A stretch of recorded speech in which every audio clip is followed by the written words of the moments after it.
Halo Sobat Catur, terima kasih sudah klik video ini. Pada kesempatan kali ini kita akan mencoba menganalisa pertandingan dari Magnus Carlsen saat mengalahkan Gukesh Domaraju yang saat itu memainkan London System.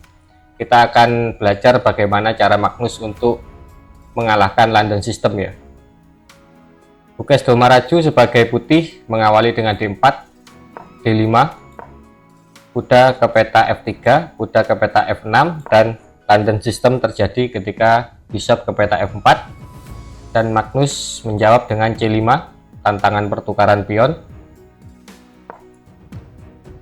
E3, kemudian pion kali pion, pion kali pion, dan kuda berkembang ke peta C6 memberikan tekanan sekaligus mengontrol peta pusat.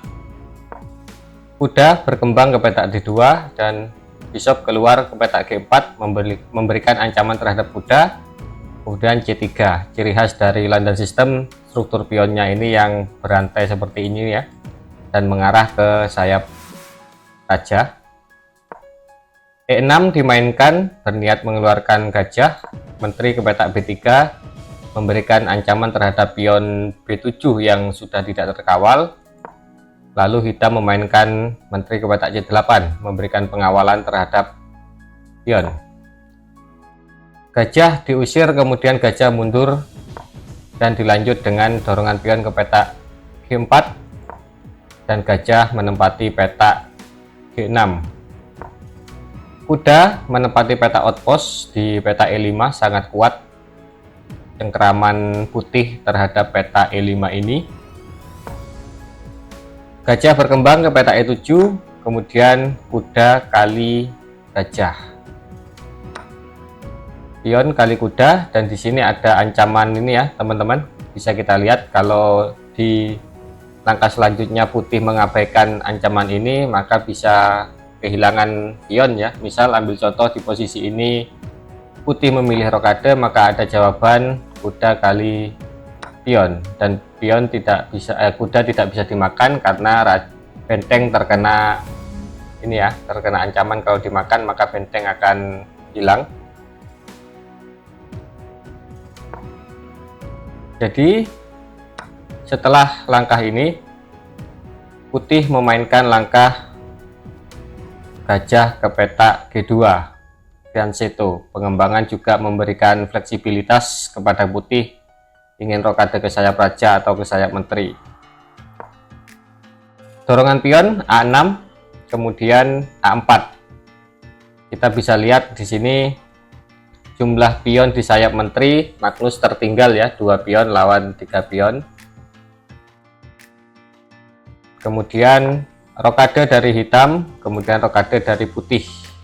Apa rencana Magnus di babak tengah atau middle game ini?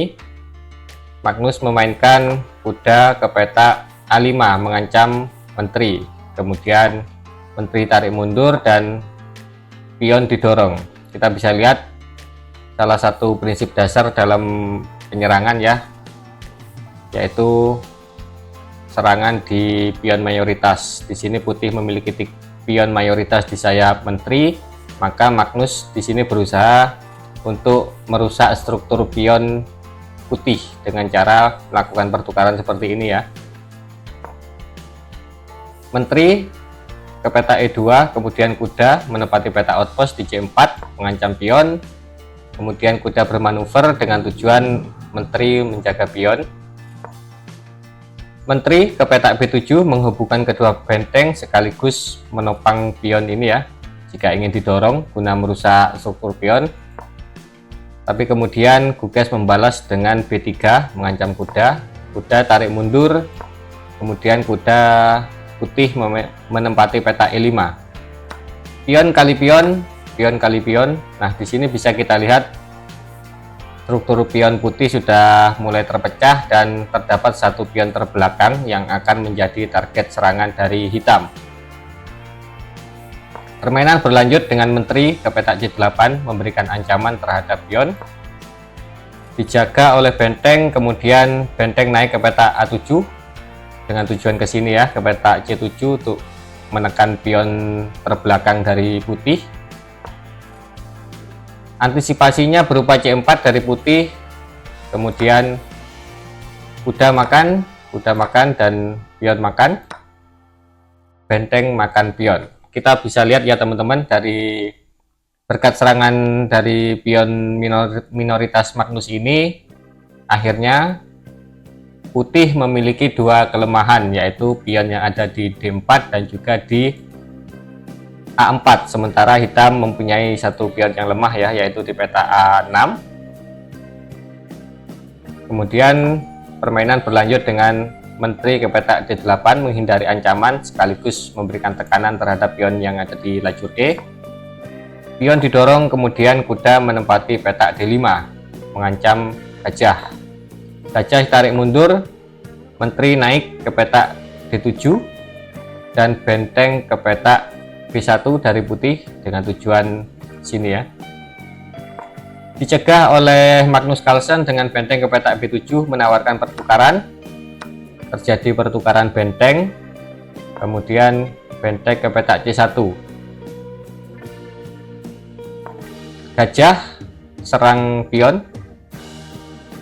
kemudian menteri jaga pion sekaligus memberikan ancaman terhadap kuda, kemudian benteng bergeser untuk menjaga kuda.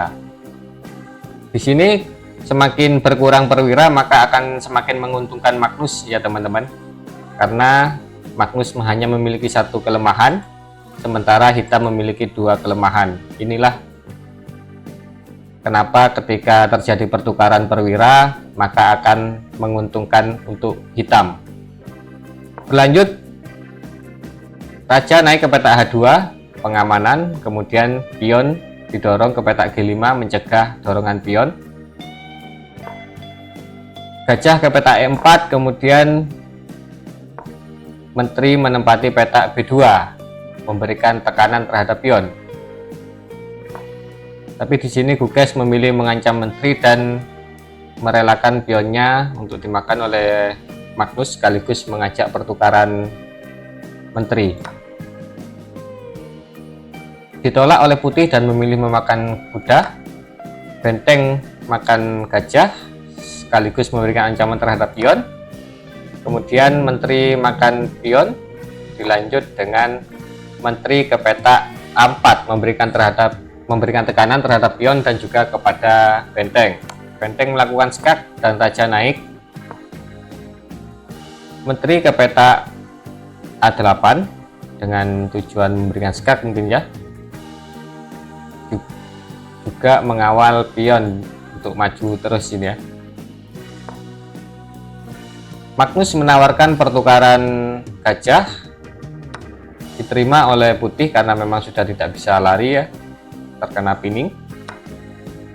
Dimakan oleh benteng dan berlanjut dengan skak. Raja naik ke peta G6, tempat yang aman. A6 terus didorong oleh putih, tapi kemudian benteng ke peta D5. Mungkin tujuan ini ke sini juga mengancam pion ini ya. Juga bisa ke peta A5 nantinya untuk mengambil pion lemah dari putih ini. Menteri bergeser ke peta B8, mungkin tujuannya bisa menjadi pelindung raja, juga memberikan ancaman skak ya. Ada dua peta yang bisa dituju oleh menteri, tapi ini membuat pionnya tidak terkawal dan Magnus memanfaatkan itu dengan menteri kali pion.